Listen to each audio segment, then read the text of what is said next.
Sir please, ഞങ്ങളുടെ കാര്യം ഞങ്ങളുടെ വീട്ടുകാർക്ക് വരെ അറിയാം. കല്യാണം വരെ ഉറപ്പിച്ചതാണ്. ഞങ്ങളുടെ ജോലി ഇല്ലാതെയാക്കരുത്. അവൻ അവൻ്റെ മുൻപിൽ തൊഴുതു. എന്നാൽ അവൻ ദേഷ്യത്തോടെ അവരെ നോക്കിയതല്ലാതെ മറുപടി ഒന്നും തന്നെ പറഞ്ഞില്ല.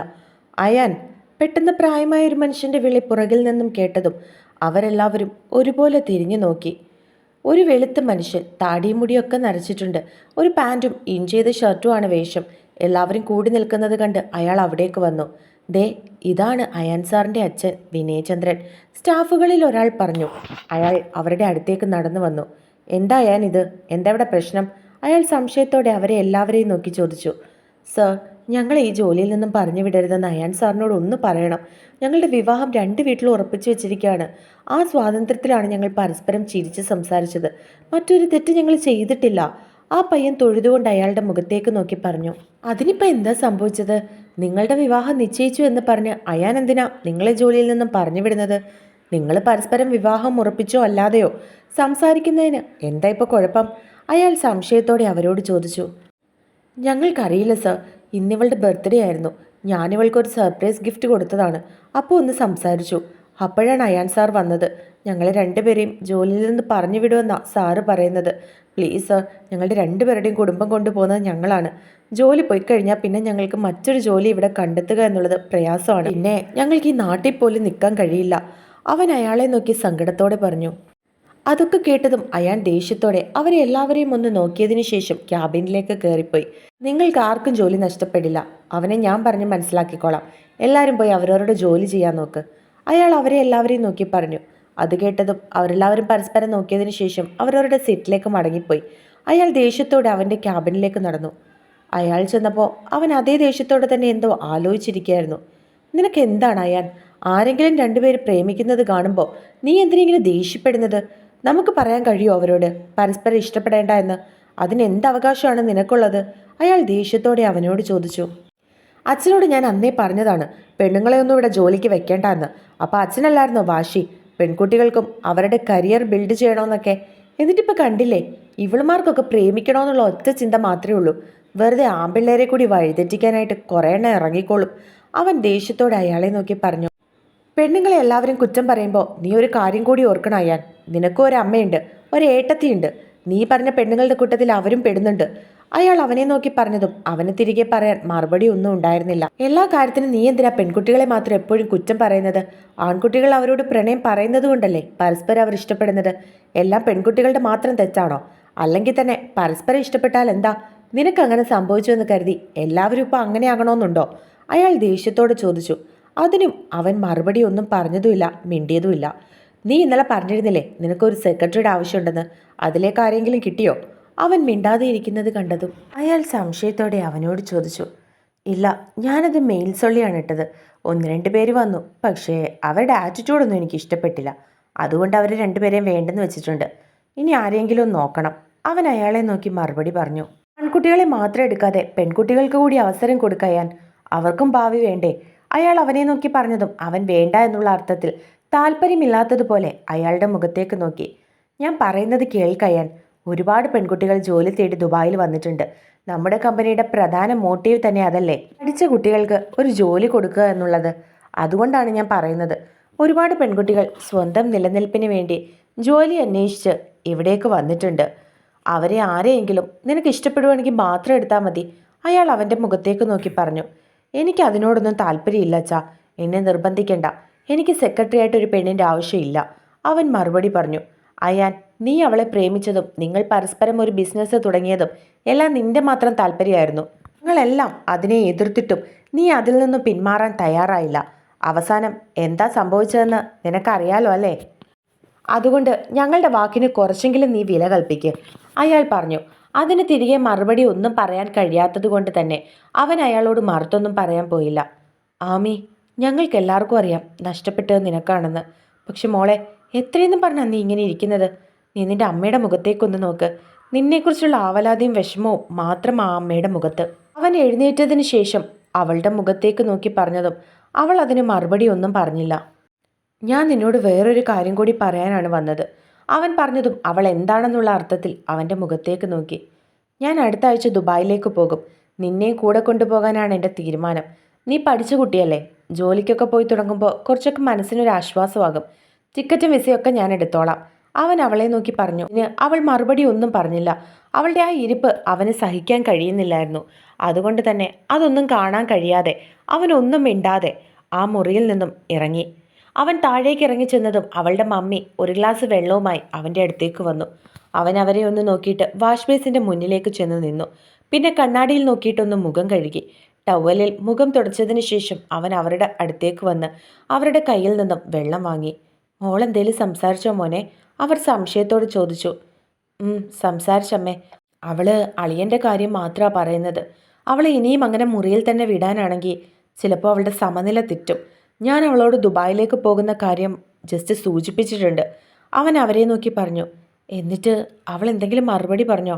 അവളുടെ മമ്മി സംശയത്തോടെ അവനെ നോക്കി ചോദിച്ചു. വരുന്നില്ലെന്നും പറഞ്ഞില്ല, വരുന്നെന്നും പറഞ്ഞില്ല. അത് നമ്മുടെ പഴയ ആമിയല്ല അമ്മേ. എനിക്ക് അങ്ങനെ ആമിയെ കാണാൻ പറ്റുന്നില്ല. അതുകൊണ്ട് കൂടുതൽ നേരം അവളുടെ അടുത്ത് നിൽക്കാഞ്ഞത്. ഞാൻ ബാക്കിയുള്ള കാര്യങ്ങളൊക്കെ നോക്കിയിട്ട് പറയാം. അമ്മയും അവളോട് സംസാരിച്ച് സമ്മതിപ്പിക്കണം. അവൻ പറഞ്ഞതും അവർ തലയാട്ടി. അവരോട് യാത്ര പറഞ്ഞതിന് ശേഷം അവൻ അവിടെ നിന്നും ഇറങ്ങാൻ തുടങ്ങി. ഡാ ഫെലിക്സേ. പെട്ടെന്ന് അവളുടെ ശബ്ദം പുറകിൽ നിന്നും കേട്ടതും അവനൊന്ന് തിരിഞ്ഞു നോക്കി. എന്നാൽ അവളെ അവിടെ എങ്ങും കണ്ടിരുന്നില്ല. അത് തൻ്റെ വെറുമൊരു തോന്നലായിരുന്നുവെന്ന് അവൻ അപ്പോഴാണ് മനസ്സിലായത്. ഇതിനു മുമ്പ് താനിവിടെ വരുമ്പോഴുണ്ടായിരുന്ന അവളുടെ സ്വഭാവം പെട്ടെന്ന് അവൻ്റെ മനസ്സിൽ കൂടി കടന്നുപോയി. താൻ ബൈക്ക് എടുക്കുമ്പോൾ തൻ്റെ അടുത്തേക്ക് അവൾ ഓടി വരും. എടാ, ഒരു ദിവസം ഇവിടെ നിൽക്കടാ, നാളെ പോകാം. ബൈക്കിൽ കൈവച്ചുകൊണ്ട് അവനോട് ചിണുങ്ങി പറയുന്നവളുടെ മുഖം. ഇനി ഒരു ദിവസം വരുമ്പോൾ നിൽക്കാടി, തിരിച്ച് അവനും പറയും. ഓ, ഇത് തന്നെയാണ് നീ എപ്പോഴും പറയുന്നത്. എൻ്റെ കല്യാണത്തിന് മുമ്പേ ഞാൻ എത്ര തവണ നിന്നോട് പറഞ്ഞിട്ടുണ്ട് ഒരു ദിവസം ഇവിടെ വന്ന് നിന്നിട്ടുണ്ടോ? അപ്പോഴൊക്കെ നീ പറയും എൻ്റെ കല്യാണത്തിന് വന്ന് നിൽക്കാമെന്ന്. എന്നിട്ട് കല്യാണം ആയപ്പോഴോ? അപ്പോഴും നീ ഓരോന്ന് പറഞ്ഞ് തിരിച്ചുപോയി. ഞാൻ ചാവുന്നതിന് മുൻപെങ്കിലും ഒരു ദിവസം നീ എൻ്റെ കൂടെ വന്ന് നിൽക്കുവോ? കപടദേഷ്യത്തോടെ തന്നോട് പറയുന്നവളുടെ മുഖം അവൻ്റെ മനസ്സിൽ കൂടി കടന്നുപോയതും അറിയാതെ ഒരു പുഞ്ചിരി അവൻ്റെ ചുണ്ടിൽ വിരിഞ്ഞു. പക്ഷെ പെട്ടെന്ന് എന്തോ ഓർത്തതുപോലെ ആ പുഞ്ചിരി മാഞ്ഞു. ഇനി എത്ര നാൾ ഞാൻ കാത്തിരിക്കണം അവൾ ഇതുപോലെയൊക്കെ തന്നോടൊന്ന് സംസാരിക്കാൻ? അവൻ സ്വയം ചിന്തിച്ചുകൊണ്ട് വണ്ടി സ്റ്റാർട്ട് ചെയ്തു. സിറ്റൗട്ടിൽ നിന്ന് തന്നെ നോക്കിക്കൊണ്ട് നിൽക്കുന്ന അവരോട് യാത്ര പറഞ്ഞിട്ട് അവൻ ഇറങ്ങി. അച്ഛാ, അങ്കിളിനോട് സംസാരിച്ചോ? ആദ്യേട്ടൻ എന്തേലും മറുപടി പറഞ്ഞോ? ഒരു മോഡേൺ പെൺകുട്ടി, ഹാഫ് പാൻറ്റും ബനിയനുമാണ് വേഷം. വെളുത്ത് കൊലുന്നനെയുള്ളൊരു ശരീരം. മോളെ, അയാൻ. അവൻ സമ്മതിക്കില്ല. നിനക്ക് കാര്യങ്ങളൊക്കെ അറിയാവുന്നതല്ലേ. പെണ്ണിനോട് വെറുപ്പ് മാത്രമാണ് അവന്. ആ സ്ത്രീക്ക് നമ്മൾ ഇങ്ങനൊരു പ്രപ്പോസൽ വെച്ചാൽ അവൻ സമ്മതിക്കുമോ? അയാൾ സംശയത്തോടെ അവളോട് ചോദിച്ചു. എനിക്ക് ആദ്യേട്ടനെ മതിയച്ചാ, അല്ലെങ്കിൽ എനിക്കൊരു വിവാഹം ഇനി വേണ്ട. അതും പറഞ്ഞുകൊണ്ട് അവൾ തൻ്റെ മുറിയിലേക്ക് കയറിപ്പോയി. അവളുടെ അമ്മ നിസ്സഹായതയോടെ അയാളുടെ മുഖത്തേക്ക് നോക്കി. അവൻ ഇങ്ങനൊരു ബന്ധം സമ്മതിക്കുമോ? അവർ സംശയത്തോടെ അയാളോട് ചോദിച്ചു. എനിക്കറിയില്ല. ശരിയാണ്, ഞങ്ങൾ ഉറ്റ സുഹൃത്താണ് എന്ന് കരുതിയ ഒരു വിവാഹം, അതും അവനും പ്രിയയും തമ്മിൽ, അതിനവർക്ക് താല്പര്യം കാണുമോ? ഇനിയിപ്പോൾ ഇല്ലെങ്കിൽ ചോദിക്കുന്ന നമ്മളും കൂടി നാണം കെടില്ലേ? അയാൾ വിഷമത്തോടെ പറഞ്ഞു. അത് ഡയറക്റ്റായിട്ട് ചോദിച്ചാലല്ലേ? ഇൻഡയറക്റ്റായിട്ട് നമുക്കൊന്ന് ചോദിച്ചാലോ? അവർ സംശയത്തോടെ ചോദിച്ചു. അതെങ്ങനെ? ഞാൻ ചേച്ചിയോട് ചോദിച്ചോളാം. അവരുടെ മനസ്സിൽ നമ്മുടെ പ്രിയമോളെപ്പറ്റി എങ്ങനെയാണെന്നറിയാം. അവർ പറഞ്ഞതും അയാളൊന്ന് മൂളി. അയാൻ്റെ അമ്മയും അവരും തമ്മിൽ അച്ഛന്മാർ തമ്മിലുള്ള ബന്ധത്തെ പോലെ തന്നെ ഒരു സൗഹൃദമുണ്ടായിരുന്നു. നീ തന്നെ ചോദിക്കുന്നതാണ് നല്ലത്. നിങ്ങൾ പെണ്ണുങ്ങൾ തമ്മിലാകുമ്പോൾ എല്ലാം പരസ്പരം തുറന്ന് സംസാരിക്കാലോ. അയാൾ പറഞ്ഞതും അവരൊന്ന് പുഞ്ചിരിച്ചു. മുറിയിലേക്ക് കയറിയ അവൾ തൻ്റെ ലൈബ്രറിയിലുണ്ടായിരുന്ന ഒരു ബുക്കിൽ നിന്നും അവൻ്റെ ഫോട്ടോ കൈകളിലേക്കെടുത്തു. ആദ്യേട്ടാ, do you know how much I love you? ആദ്യേട്ടൻ അവളെ സ്നേഹിച്ചെന്നറിഞ്ഞപ്പോൾ ഞാൻ എന്തുമാത്രം വേദനിച്ചെന്നറിയോ? എത്ര ദിവസങ്ങൾ ഞാൻ ഉറങ്ങാതിരുന്നു. അവസാനം എനിക്കുള്ളതായതുകൊണ്ടല്ലേ അവൾ ആദ്യേട്ടനെ ചതിച്ചത്. അന്നേ ഞാൻ തീരുമാനിച്ചതാ, ഇനി ഒരിക്കലും ആദ്യേട്ടനെ ഞാൻ ആർക്കും വിട്ടുകൊടുക്കില്ലെന്ന്. ആർക്കും കൊടുക്കില്ല.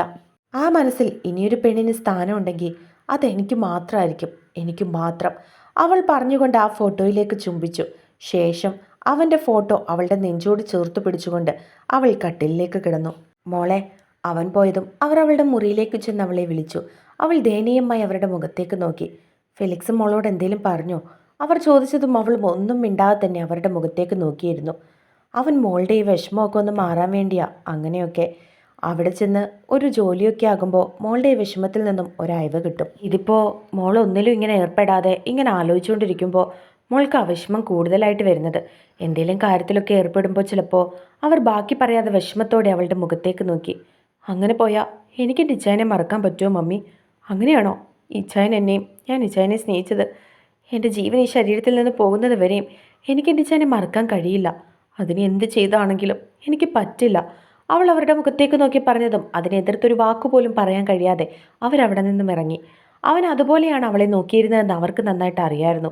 അത് ഓർത്തതും അവരുടെ കണ്ണുകൾ നിറഞ്ഞു വന്നു. ഒന്നും പറഞ്ഞ് അവളെ ആശ്വസിപ്പിക്കാനാകാതെ അവർ അവളുടെ മുറിയിൽ നിന്നും ഇറങ്ങി.